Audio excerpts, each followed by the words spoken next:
Mesdames et messieurs, bienvenue à l'épisode 12 du HEH Academy Podcast. Très content de recevoir notre associé aujourd'hui, Tony Castonguay, mesdames et messieurs, de Les Plans Changent. Moi et Pelle, on va questionner Tony un peu aujourd'hui au niveau de son parcours. Il y en a qui le connaissent, il y en a qui ne le connaissent pas. Il est déjà venu sur le podcast nous parler de marketing, mais aujourd'hui, on va parler, bien évidemment, d'entrepreneuriat, de résilience, de défis, de challenge, comme on fait dans cette nouvelle saison-là. Très, très pertinent, les discussions qu'on a eues avec Tony pendant l'épisode. C'était un entrepreneur qui est en croissance, qui vit des défis, que ce soit au niveau de la main-d'œuvre, au niveau de la croissance de la clientèle. Ça va être super pertinent pour toi de comprendre comment Tony a pu, je pourrais dire, naviguer à travers ça dans les dernières années. Donc, je rappelle une chose, ce podcast-là a lieu grâce à nul autre que l'agence ludique Émile Gagnon. C'est un studio, tout inclus, all-in-one. Tu as juste à venir parler dans le micro avec tes invités, ton invité ou même tout seul, si tu veux. Si tu veux faire un podcast seul de l'autre côté, il y a le setup pour ça aussi. Donc, si ça t'intéresse de lancer ton propre podcast ou tu aimerais améliorer la qualité de ton podcast, eh bien, viens ici en studio, contacte Émile Gagnon. Sur ce, je vous souhaite un excellent épisode. Are you behind on your credit card bills? Good, pick up the phone and start dialing. On vend pas comme on consomme, right? Malheureusement, tu laisses aller ton client à la compétition.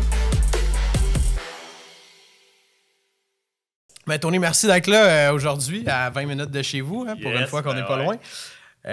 La dernière fois qu'on t'a reçu sur le podcast, on a parlé, je dis on, mais c'était moi qui étais là, toi tu n'étais même pas là. Non, mais la dernière fois, on a parlé de marketing, on a parlé de un peu plus comme de stratégie, de technicalité dans le marketing pour venir aider notre audience, qui était pas mal le sujet de notre saison 1, de donner de la valeur. Mais là, on veut donner de la valeur autrement, en comprenant mieux le parcours entrepreneurial des gens derrière ce qu'on voit, là, c'est-à-dire on voit une business, on voit des résultats, on voit des clients, mais il se cache beaucoup de choses derrière ça. Fait qu'aujourd'hui, je veux qu'on en apprenne un peu plus sur toi. Nous, on est partner avec toi depuis bientôt 1 an.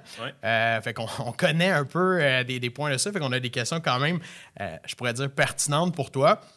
Mais juste pour faire la table, ceux et celles qui ne te connaissent pas, propriétaire d'une agence marketing, en fait, vous faites du Facebook Ads, je dis on fait du Facebook Ads, Google Ads, beaucoup avec des entreprises de construction, maintenant aussi avec d'autres volets, donc des entreprises de services principalement, peut-être éventuellement même dans le e-commerce. Donc, on se spécialise vraiment au niveau de l'acquisition de leads de clients, tout simplement. Puis, tu as un parcours quand même intéressant qui t'a amené là aujourd'hui. La COVID qui a fait en sorte que tu en es là aujourd'hui. Tu peux-tu nous expliquer un peu ton parcours, justement? Parce que j'écoutais le dernier podcast que tu avais tourné avec lui hier. Je voulais me faire un peu de mise en bouche. Fait que j'étais allé écouter ça, tu sais. Puis au début, il qui te présente sur une frappe. Fait que j'étais comme là, un matin, ça serait le fun, Krim, qui nous explique un peu son parcours. Puis qui nous dise, tu sais, nous, on le connaît. On s'est parlé plus en profondeur au chalet lors de notre Summit Strategy. Mais je pense que pour l'audience, c'est intéressant. Tu avais quand même un parcours peu particulier, puis en semé d'embûches. Je pense que c'est intéressant qu'on starte ça avec ça comme entrée, puis après ça, j'aurai quelques trucs croustillants pour toi par la suite. All right. Ben oui, 100% les boys. Écoutez, merci de me recevoir aujourd'hui. Puis, parcours, en semé d'embûches, je te dirais, un peu atypique, où ce que j'ai commencé avec le niveau plus culturel, artistique, quand même dans le niveau marketing, où ce que j'ai lancé une agence de marketing pour artistes, où ce qu'on faisait du placement d'artistes dans des événements. Fait que j'ai commencé en 2014-2013 à peu près, là, quand j'avais 18 ans. J'ai lancé cette petite business-là, puis de fil en aiguille, je me suis rendu compte que c'était le corporatif qui était plus payant. Parce que, bon, le milieu culturel, on le sait, des petits contrats à 200$ par-ci par-là, c'était pas ça qui était vraiment lucratif. Et j'ai lancé une agence qui s'appelait Deep Waters Events, où on était spécialisé en événementiel corporatif. Donc, on faisait du placement de personnel dans des événements corpos, principalement des DJ, des animateurs, mais aussi on commençait à placer des équipes dans des événements corporatifs pour faire de la gestion, pour faire, exemple, les équipes vertes, ces trucs-là. J'ai roulé cette business-là, puis l'année où ce que ça se mettait à le mieux aller, là, vraiment où ce que j'étais en train d'exploser ça, c'était début 2020.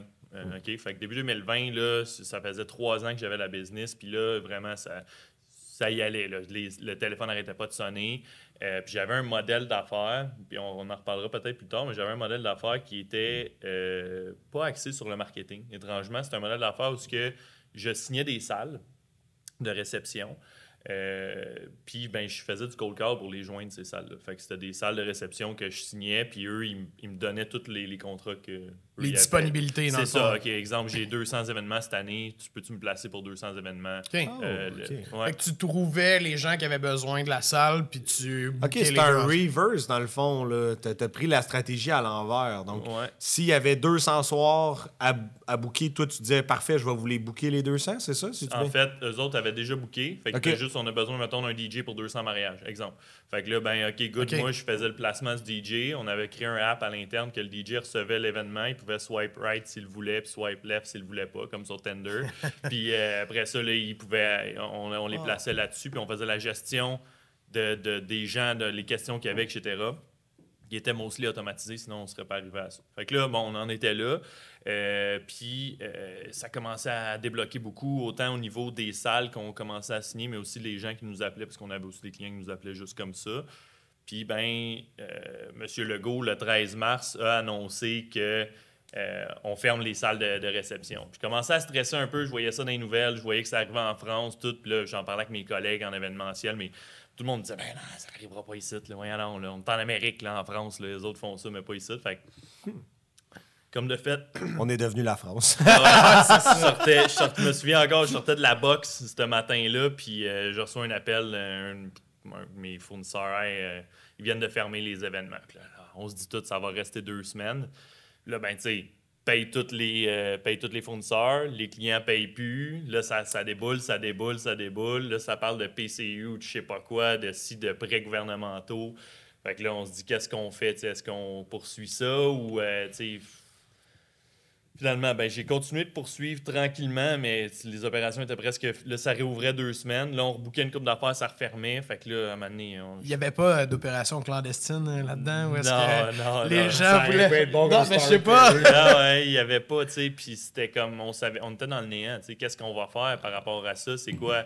Fait que, on the side, parce que j'étais chez nous puis je tournais en rond, j'ai dit, j'ai un gros cercle de gens que je connais, puis c'était tous des entrepreneurs, parce qu'on était dans le milieu corporatif. Fait que, tu sais, j'avais une page, mon compte Facebook avec 5000 amis, quasiment tous des entrepreneurs, puis j'ai dit, bon, ben, je vais faire des sites web pour eux autres. Parce que faire un site web, je l'avais fait un peu pour ma business. Je connaissais un peu la dynamique de ça. Puis autant que ça faisait longtemps que j'étais dans le marketing aussi. Fait que j'ai dit, veux pas, parce que événementiel et marketing, là, si on se rappelle, tantôt, je disais qu'au début, je faisais du marketing pour les artistes. Fait que j'étais là-dedans. Fait que je me suis dit, bon, ben, let's go. On va lancer un petit business juste pour le fun, faire des sites web. On va appeler ça les plans changent, parce que les plans changent vite quand on se fait fermer notre business de même. Fait que ça a été comme ça, puis finalement, ça a levé hyper rapidement, où j'avais un bon réseau d'affaires, quelques publications Facebook pour expliquer la situation. Les gens, OK, autant il y en a qui voulaient encourager, mais il y en a aussi qui se disaient, bon, ben, regarde, on va travailler avec lui, ça fait longtemps que je le connais, etc.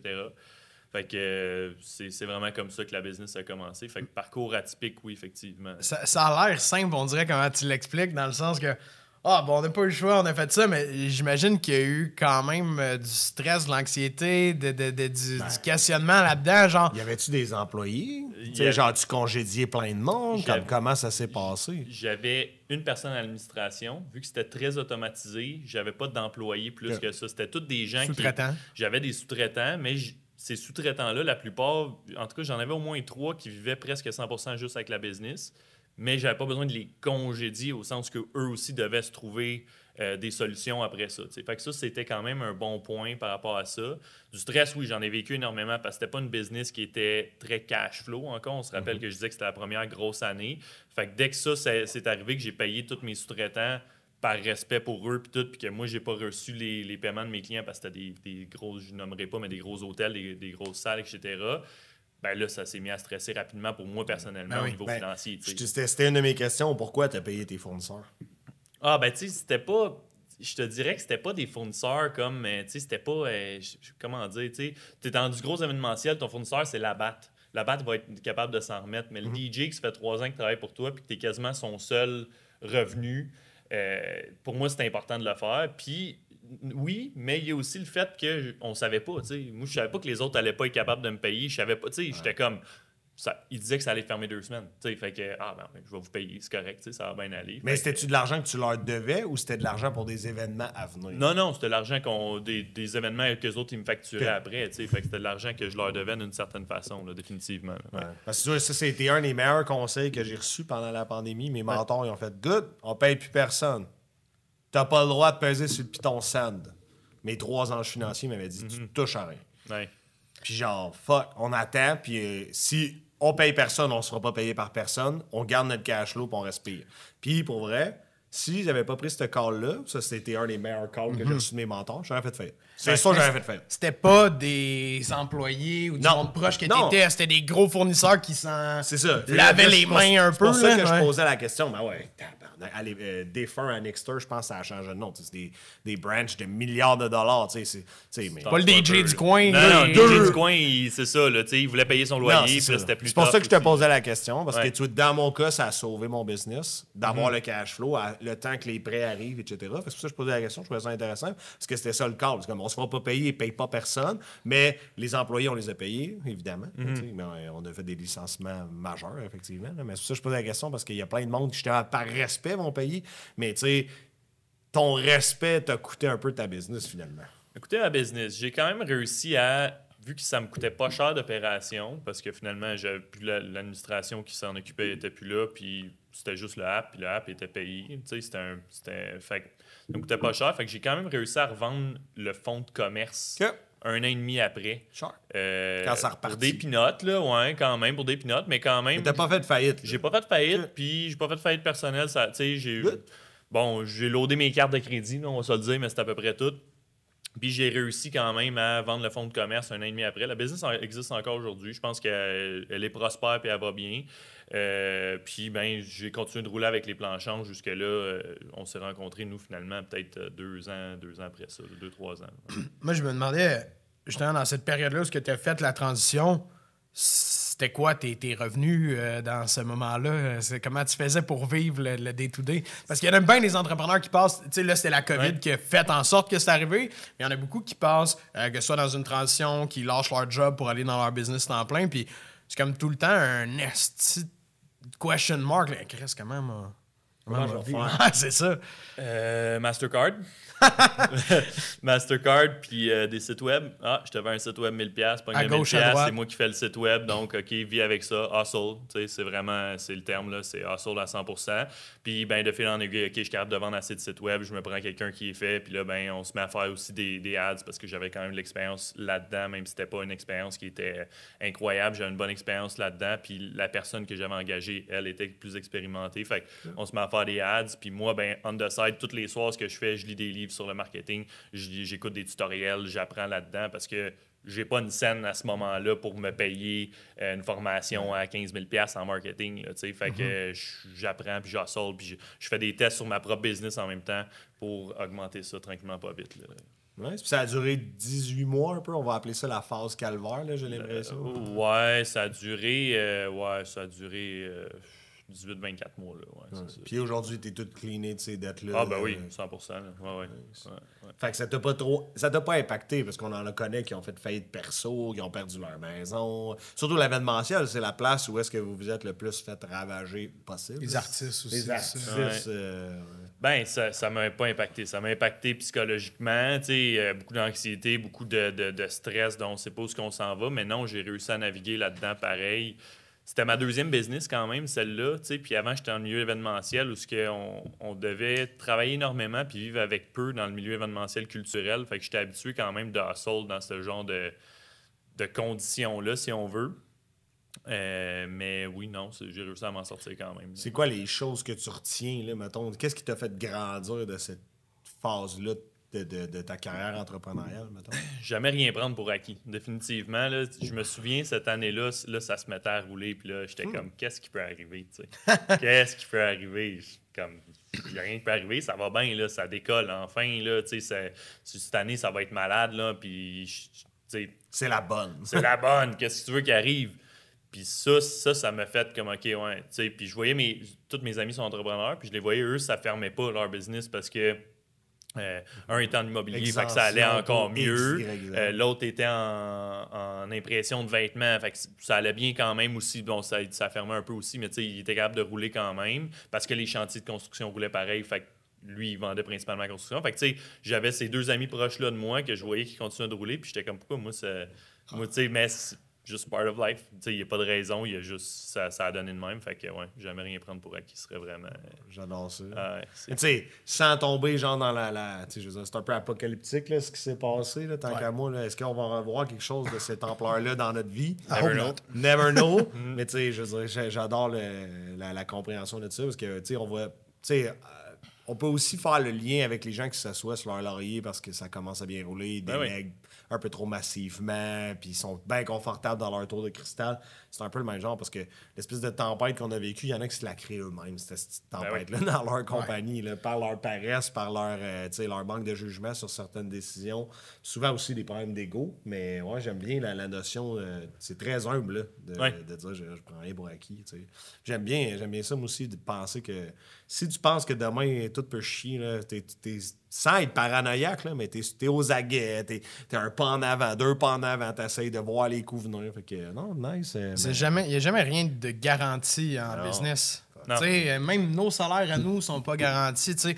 Le monde dans notre équipe, ça me fait penser, j'ai lu là-dessus en plus dernièrement, puis comme à quel point c'est important que tout le monde s'en aille dans ce sens-là aussi dans une équipe, autant que tes sous-traitants, autant que nous, nos employés. Puis c'est quelque chose que moi, je veux essayer de mettre de l'avant davantage, mais comme il n'y a rien d'acquis, là. Si la moitié de l'équipe commence à chier dans la pelle puis à tirer de la patte, ben asti, on va tout en souffrir, là. Même nous aussi. Là. C'est nous autres qui va se couper nos salaires là, à un certain moment.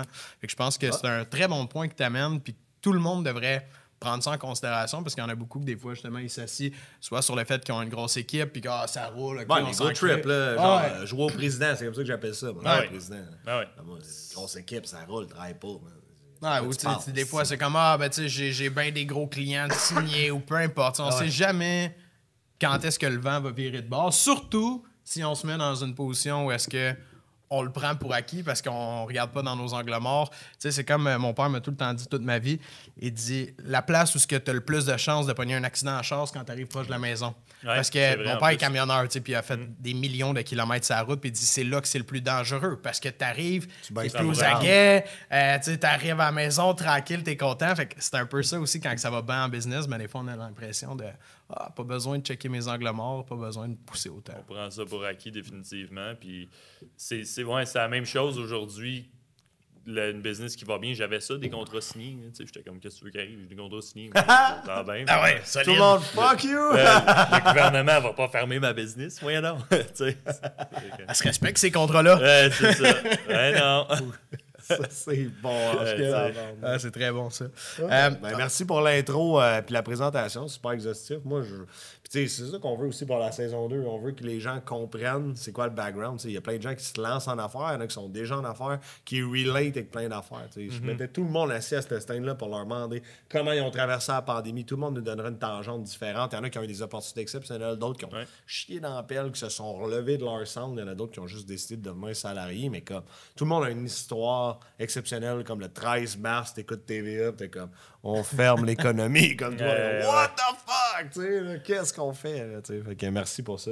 Puis ce que je trouve qui est le plus pertinent là-dedans, c'est justement d'aller creuser dans ces enjeux-là puis ces défis-là, parce que ce que j'aime pas des médias sociaux, c'est que tu regardes juste qu'est-ce qu'il y a de l'air beau, tu regardes juste eux autres c'est une grosse business hero, eux autres ça a l'air bien. Tu sais, même toi au début quand on t'a connu, on était comme Chris, il doit avoir 20 employés, Tony il est partout ce style-là, on le voit partout. Là on arrive, voilà, petite business, t'entends, mais tu sais, t'avais une bonne business, un bon chiffre d'affaires quand même, mais c'était juste comme shit, ok, I thought it was so more. Fait que de venir ça, comprendre. la magie du marketing.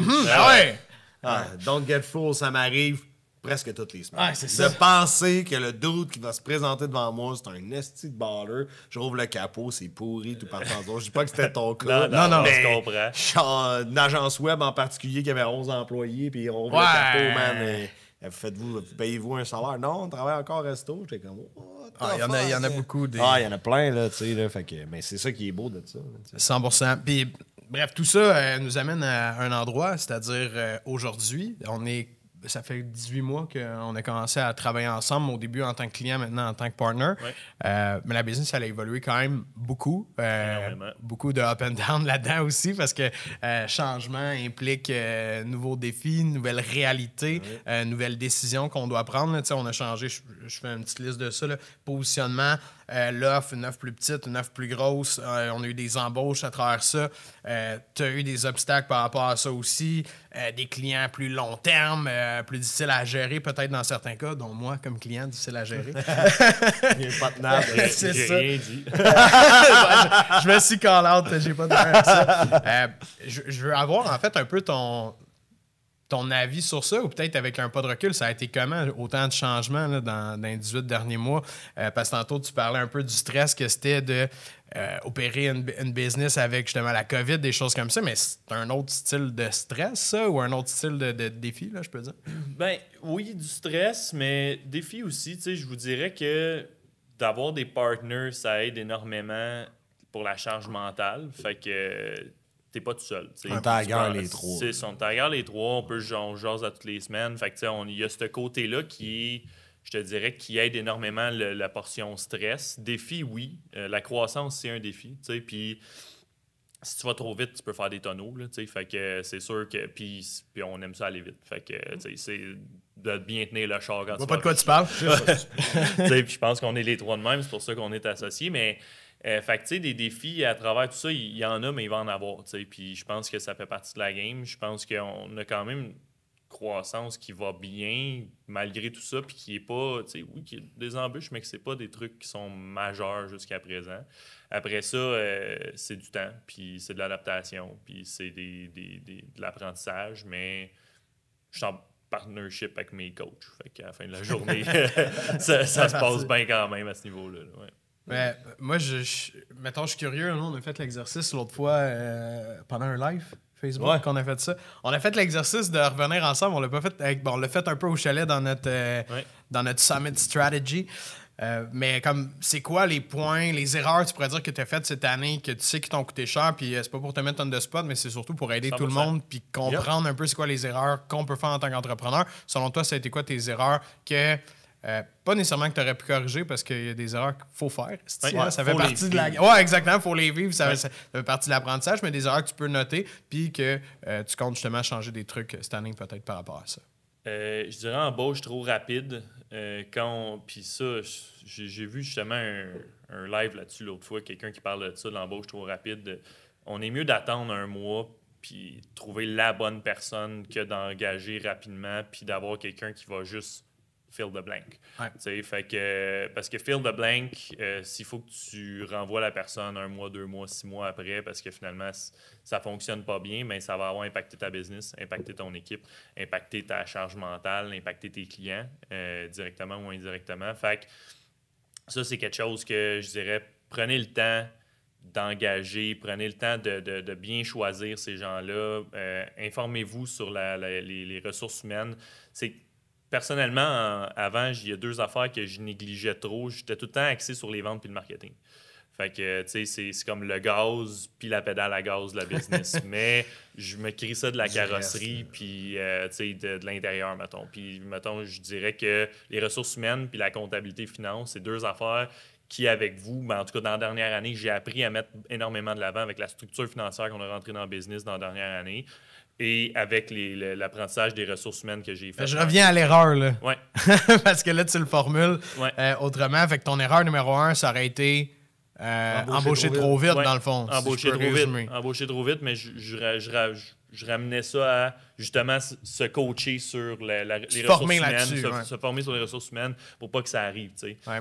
Mais meilleur culpa, là. J'ai le même problème. C'est ça qu'on s'est rendu compte au chalet. Ouais. Moi, toute ma vie, j'ai engagé du monde que je me suis dit, il a de l'air bon. Good fit. Let's go, man. Je vais y aller. T'es un gars de feeling. Ouais, j'étais un gars de feeling. Je vais y aller. Mais pas en vente. C'est ça l'ironie. Hein. En vente, j'étais un hostie de processus. Mais au RH, je suis comme, ça a l'air d'un bon gars. On va y aller avec la méthode 2x4. On va le mettre dans le rang. Puis on va le faire exploser. Mais ça marche pas de même tout le temps. Puis c'est même affaire que tout. Puis on l'a vécu dans cette business-là, mais on l'a vécu sur notre bord. On l'a vécu dans ADDP. Des estis de mauvaise embauche. Ça m'a siphonné mon gaz dans le Q4. Moi, là, c'est fou. Là. J'ai réalisé quelque chose. Puis je pense que c'est les stades de business où est-ce qu'on est rendu qui fait en sorte qu'on se rend compte qu'on fait des mauvaises embauches. Parce que quand la business est plus, je vais dire, vite, puis que c'est comme un petit jamais eu une doux, là, que tu fais compréhension ghost. aussi précise de nos KPI. Ouais. Jamais. Ouais. On gérait ça très tout bonnement. Il est pas super, mon chum. Là, Ouais. Ben allé. Ah, ben allé. Mais là, on est rendu tellement que tu es capable de savoir c'est quoi son coût à l'heure, son rendement à l'heure par client, etc. Ça prend ça, parce qu'on est rendu avec, tu sais, justement, beaucoup de gros clients mensuels récurrents, mais pour bien servir ces clients-là, Faut t'sais, savoir. ouais, puis si tu veux avoir une bonne rentabilité de ta business, 100%. tu n'as pas le choix de faire ça, puis c'est là que ça vient prendre tout son sens. La question qui tue, tu sais, as-tu été trop tolérant avec tes mauvaises embauches? Ah ben oui, définitivement. Définitivement. Puis, tu sais, tolérer les mauvais comportements, tolérer la médiocrité, ça a été quelque chose qui a fait partie de l'année 2024 au niveau de la business. Par manque d'expérience en ressources humaines, mais par manque de temps aussi. Parce que, tu sais, quand on est une petite équipe puis qu'on fait un peu de tout encore, ben on fait confiance. Puis, tu sais, je reviens un peu rapidement à ce que tu as dit tantôt, mais, tu sais, les mauvaises embauches, souvent, c'est qu'on veut quasiment plus qu'eux autres. Ouais. Tu sais, on se dit, ah, ça va bien Ça va aller. faire. Ah ouais, let's go, là. Puis on se croit dans nos histoires parce que c'est tough d'avoir à couper ça, à renvoyer quelqu'un, puis aussi à trouver une nouvelle personne. C'est comme c'est un fardeau, tu sais. Puis là, on se dit, plus tard, mais c'est la pire affaire à faire. C'est qu'on voit beaucoup la perte sur le moment de dire, hey, là, si, il faut que je fasse ça, il faut que je fasse telle affaire, il faut que je fasse moins de telle affaire. ventes, je vais ci, Ben, je vais on voit ça. beaucoup le coup de renonciation, mais pas le coup d'opportunité sur ça, parce qu'on voit ce qui nous fait mal. Demain matin, on reprend ta phrase, là.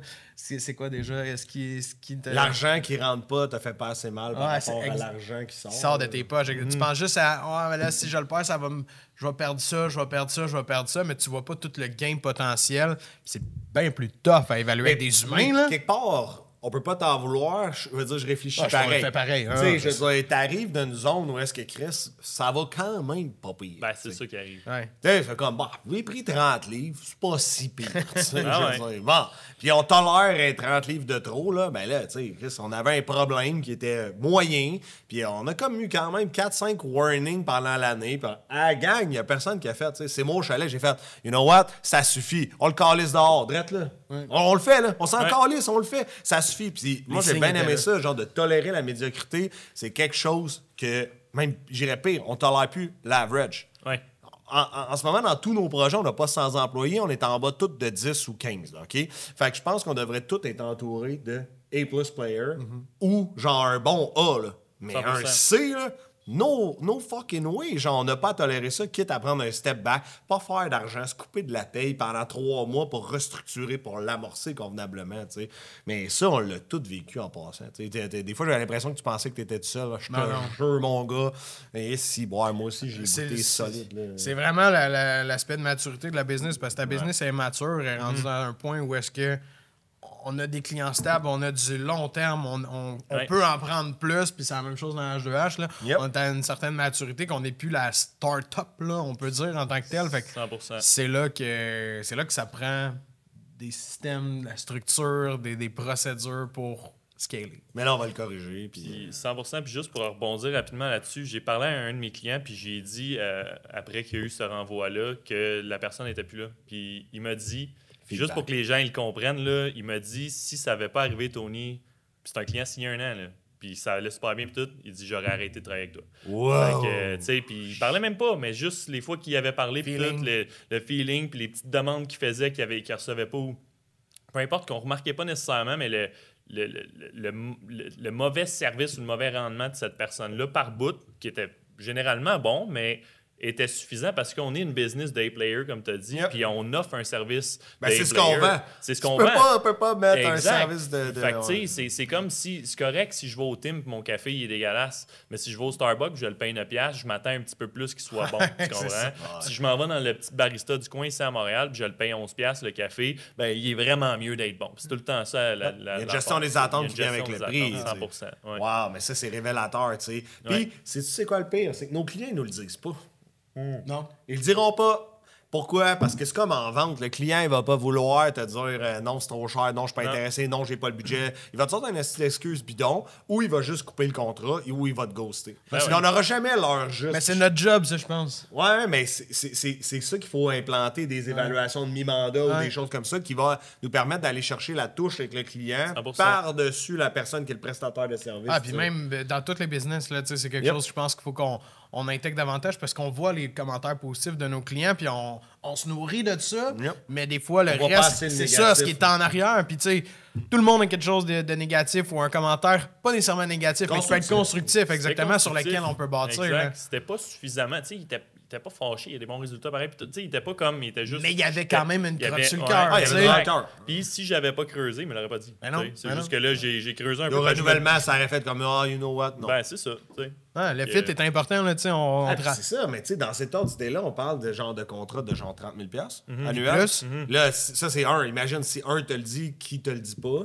Fait que, tu sais, je pense que c'était une bonne décision. Puis, tu sais, finalement, la suite des choses nous laisse confirmer qu'on avait fait la bonne décision. Là. Tu t'es fait harceler genre 7-8 courriels dans le temps des fêtes. Là. Tu sais, honnêtement, c'était pas facile, mais grosse décision. Félicitations, mon gars. Que des félicitations à faire pour ça. Non, tu sais, on a des agences où on travaille dans le coaching comme vous, c'est des humains là, avec qui on travaille. Là. Fait que c'est comme si tu travailles en construction et tu n'as pas les bons matériaux. C'est plate. Mais c'est Ah, ça fait. ça paraît. Ça Ouais. fait un mauvais un peu lettre, la résultat. Ouais, c'est ça. 100%. J'ai une question pour toi. Si tu pouvais justement revenir en arrière, puis peut-être te conseiller dans le passé, ce serait quoi le conseil que tu donnerais à toi, le 2, 3, 4 ans? Là? Tu sais, un conseil que je suis sûr qu'il y a de quoi qui te vient en tête là, up front. Là. Ben, plus il y a 5 ans, mettons un peu avant la COVID, parce que je pense que j'ai comme switché énormément en tant que personne, en tant qu'humain, puis en tant qu'entrepreneur à travers toutes ces embûches-là. Mais comme j'ai dit tantôt, jamais rien prendre pour acquis. Puis quelque chose que j'ai appris avec vous, c'est de ne pas avoir peur de close on the spot. Parce que moi, dans ma tête, t'étais un vendeur pushy quand tu close on the spot. Tu sais, tantôt, je disais que la vente, c'est la pédale à gaz de la business. Ben, c'est ce qui fait que tu peux la contrôler. Fait que pour revenir à ça, close on the spot, vous avez dit, puis vous dites encore aujourd'hui, que si tu vends un bon service à la bonne personne qui en a réellement besoin, tu ne devrais pas avoir peur de close on the spot. En fait, tu vas c'est ça qu'il l'aider. a besoin. Au contraire. Ouais. Mais j'avais une croyance limitante qui était que si je close on the spot, j'étais un vendeur pushy, j'étais le vendeur de chars du coin qui vend des chars usagés pas bons. Mais c'est pas ça la réalité. Parce que j'offre un bon service. Fait que si j'offre un bon service puis j'ai des bons résultats, pourquoi ça serait mauvais, en fait? Puis la réalité, c'est que ça va juste m'aider moi puis aider la personne. Puis ben, moi, en tant qu'entrepreneur, avec mon entreprise, je vais avoir du contrôle sur ma business, sur la croissance, je vais être moins stressé puis je vais être moins anxieux. J'adore la réponse. Ouais, honnêtement, c'est... Pour tourner le couteau un peu dans la plaie. Combien tu penses que tu as perdu d'argent dans les 5 dernières années à pas close on the spot? On veut un chiffre. Je suis pas sûr que c'est gros. Ouais, ben honnêtement, c'est difficile à dire, mais je pense que la business... Ouais, je pense que la business serait rendue au moins 4 à 5 fois le chiffre d'affaires qui est là si j'avais commencé à close on the spot dès le départ. Fait qu'on parle, genre, presque en valo, là, presque $1 million. Maintenant. Ah ouais, probablement plus. Là. Ben oui, beaucoup plus. Là. Ouais. C'est fou, là. C'est absolument sous-estimé à quel point ça peut changer le cours d'une business, de savoir closer, puis de savoir vraiment, genre, de la bonne façon, là. Oui. Pas genre, un vendeur de char qui te vend un truc usagé que tout va péter, là. C'est pas ça que je parle. Vraiment bien closer pour demander la vente. Je me permets une petite histoire pour vous faire rire. Hier, on achète un divan. On est chez Benson Corbeil. Ça fait 2 heures qu'on essaye le style divan, elle nous le positionne dans son logiciel. Écoute, le tissu, ça fait. Le confort, ça fait. La largeur, ça fait. La livraison, ça fait. Le prix, ça fait. À un moment donné, je regarde la fille. Tu vas-tu me closer? Tu vas-tu demander la vente à ma blonde qu'on sac notre carte d'ici? Prends-la, ma carte de crédit. Ben, Asti, elle l'a jamais demandé à vendre. J'ai dit, je le veux, le style divan. On peut-tu l'acheter? Hey, Asti, ça fait 1 heure qu'on était prêt à acheter. Puis t'es comme, on pourrait valider s'il n'y aurait pas une autre disposition. Là, je suis comme, non, ça fait, Asti. Tu sais, genre, sérieux, ça n'a pas de bon sens. Puis là, on en a parlé par après. J'étais comme, pourquoi tu ne le demandes pas? Elle dit, ben, je mets pas de pression, c'est mal vu. J'étais comme, c'est pas de la pression. Là. On était prêts, c'était exactement. Ça fait 2 fois qu'on vient pour le style divan. Là. On est prêts, là. Ma blonde est mûre, Asti, là. Cueille-la, là, let's go. Là. Fait que, tu sais, mais c'est ça pour dire que, tu sais, j'étais comme, man, je pense que tu laisses passer des milliers de dollars de vente à tous les jours, là. Tu serais parti, tu serais allé chez Brick acheter un sofa qui aurait cassé dans 6 mois. Ah, puis elle, lui, chez il t'aurait Mé- closé. là. C'est ça, lui, il t'aurait closé, puis tandis que l'autre que tu avais chez Maison Corbeil, il va peut-être te toffer 5 ans. Fait que la fille, elle n'a pas demandé la vente. Elle fait que toi, tu vas te faire crosser chez l'autre à la place de, tu sais. Puis c'est ce qu'on ça dit qui souvent, arrive, hein, là. c'est exactement ça qu'on dit. Tu veux vraiment laisser ton client aller se faire closer ailleurs pour qui va avoir un moins bon besoin, pour la même technique va se faire closer ailleurs, mais pour un service de pièce qualité. Puis tout ce qu'il va voir, c'est que le chiffre est moins élevé, fait qu'il a l'impression subjective de faire un deal, mais ça n'en est pas un du tout. 100%. C'est un peu de même aussi qu'on t'avait comme pété un peu la croyance limitante, là, du coup. Là. Je pense qu'il y a beaucoup de gens qui ont brisé leur croyance limitante en étant dans le programme. De l'externe, des fois, c'est tough. Puis il y a beaucoup de... Je pense qu'on se fait juger beaucoup pour ça. là. Ben oui, t'as pas vu T'sais- même les commentaires, tu vois plus parce que t'as plus de médias Plus de sociaux. médias Les sociaux, mesdames et commentaires, messieurs. c'est ads de Nix, genre, merde, t'as tous les mots de la Bible qui te commandent de toi de façon oui, possible. eh là. oui. Comme Hey, dirait- continuez comme ça, je les vois pas. Comme dirait Gab, les gens misérables. Ben, c'est pareil, tu sais. C'est drôle. Non, mais c'est vrai que c'est ça. Mais bref, non, je pense que ça fait pas à tout le monde parce que les gens, soit que ils ont eu des fois, les gens ont eu une mauvaise expérience d'achat, puis là, sont comme, ouais, mais là, moi, je me suis fait mettre de la pression, je veux pas le faire. Mais tu sais, comme on vend pas comme on consomme, hein, comme on aime bien dire, puis on a fait un épisode même là-dessus.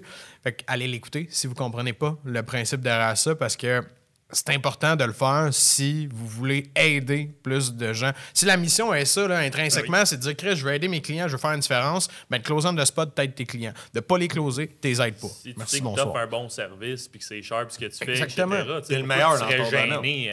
Faut que tu sois convaincu Ben de oui. ça à 200%. Puis, tu sais, c'est là où est-ce que la vente devient dangereuse. Je le répète souvent, il y a des gens qui sont convaincus, mais ils vendent de la merde. Fait que, tu sais, c'est juste un bon vendeur qui est manipulateur, qui va être capable de vendre un ton de c'est un merde. feu de paille, c'est un Mais feu c'est un feu de paille parce que la business, tu vas aller voir ses reviews Google, là, tu sais, ça va être un beau feu de paille. Comme effectivement. les vendeurs de thermopompes qui vendent des thermopompes. Qui changent de à 25 000 compagnie piastres aux à des trois personnes mois. âgées, là, mais ouais, Ils se exact. cachent en Floride sous des noms. Nous, on les prend pas, ces clients-là. tu sais. Ah non, En temps- c'est pas justement, on les prend pas, ces business-là. Puis on les voit venir à 100 000 à l'heure. Là, tu sais. Ça fait que, ouais, 100%. J'ai une couple de petites questions, c'est des ça ou ça. Fait que Ok. t'as juste 2 choix de réponse. Comme je te connais un peu, je suis allé dans des piquets de JPL si tu veux voir en même temps. Le premier, travailler 80 heures semaine ou travailler pendant que t'es en vacances? Ah! C'est chiant. C'est chiant. Travailler pendant que je suis en vacances. Ah ouais? OK. Genre, qu'est-ce que tu fais pendant que t'es en vacances? Je vais régler, je vais travailler sur la business et non pas, mettons, si j'ai le choix, là, je vais travailler sur la business et non pas dans les opérations. Mais Ok. je préfère ça que de faire 80 heures semaine parce que 80 heures semaine, c'est à l'année, soutenable. là. Ouais, c'est ça, c'est pas soutenable. Ouais. OK, c'est bon. Écoute, manquer de clients / de vente ou avoir 2 fois trop de clients pour ce que tu peux produire dans le moment? 2 fois trop de clients. Ouais? Ben oui. Ben oui. Ouais, ouais, ouais, What- définitivement. Qu'est-ce que tu fais avec ça? Je fais des embauches stratégiques. Si j'ai 2 fois trop de clients ou 2 fois trop de leads. Non, t'as 2 fois trop de mandats, là, t'en as signé, Ok. là, puis là, ça signe. Il y a 20 mandats Là, qui commencent tu sais, la semaine c'est prochaine. C'est mon erreur. Je te ça, rappelle, ouais. je te rappelle que tantôt, t'as dit que tu voulais prendre ton temps pour embaucher. Fait que Ouais. comment tu fais?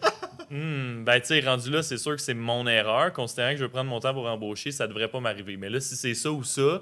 C'est quoi ton joker? T'en as un?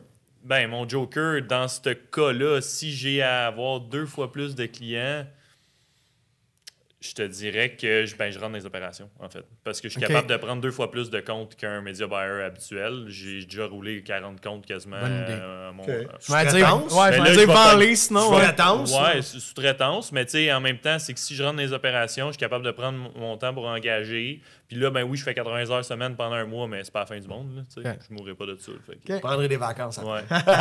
Puis j'essaierai de pas travailler. Ben, c'est ça. OK. Je dis ça. Ouais, vas-y. Google ou Facebook? Pour les ads, bien sûr. Pour les Ça ads, dépend. bien sûr. C'est toujours la réponse que je donne à quelqu'un. Ça dépend. Mais C'est toi, une réponse mettons, plate. as-tu une préférence? Je préfère Facebook parce que je suis quelqu'un de créatif. Fait Ouais. que j'aime Facebook pour l'aspect créatif. Je dis toujours que Facebook, c'est la télévision moderne. Mm-hmm. Les gens voient, fait qu'ils peuvent être attirés par le visuel, par les textes, par la vidéo, tandis que Google, c'est vraiment plus technique.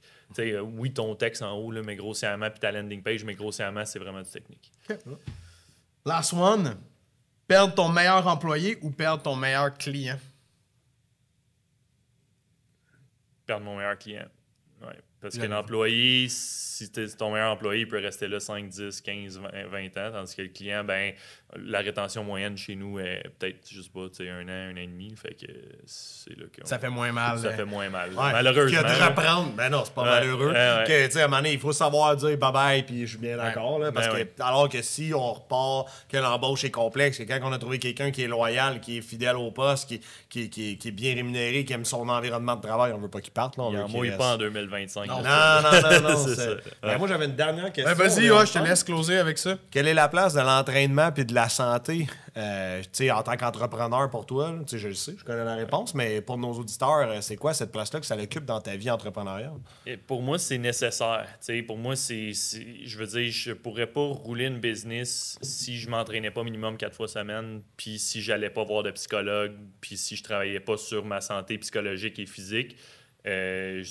J'étais allé au gym avant de venir ici à matin. Le nombre de mots que j'aurais dit si j'étais pas allé au gym avant serait probablement coupé en 2. Fait que, honnêtement, c'est la vitesse d'esprit, les bonnes décisions, avoir plus de confiance en soi, mieux filer dans son corps, pour moi, c'est primordial. Je pourrais pas travailler sans ça. Nice. Qu'est-ce qu'on s'attend de toi là, dans les prochains mois, prochaines années? On s'attend à... cette année, on s'attend à doubler le chiffre d'affaires. En tout cas, ça, c'est quelque chose qu'on s'attend à faire. C'est très pragmatique.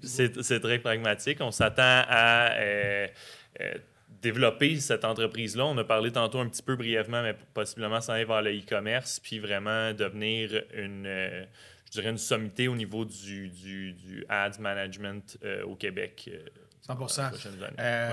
La construction va rester quand même le pilier de la business, la clientèle au niveau de la construction. Fait que si jamais on a des gens qui nous écoutent qui sont des entrepreneurs sur la construction, comment on fait pour avoir de l'information pour générer des leads, avoir le téléphone qui sonne. Pour ceux et celles qui ont vu Bob Sacaclou, peut-être aussi de l'autre côté.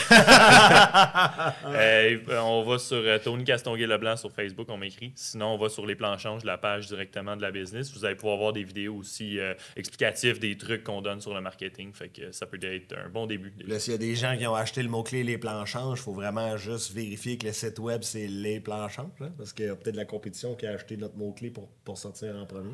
Ah, ben, je sais pas. On se fait-tu acheter le mot-clé? Non, parce que c'est rare les gens qui font du ads pour la publicité. C'est cher en Google. Ça doit être cher, mais parce que dans le système d'alarme, tu marques mon business, c'est pas moi qui sors. Non. C'est pas moi qui sors. Mais 3 compétiteurs principaux. C'est de la compétition déloyale. Les vendeurs, ils sont comme, résidentiel.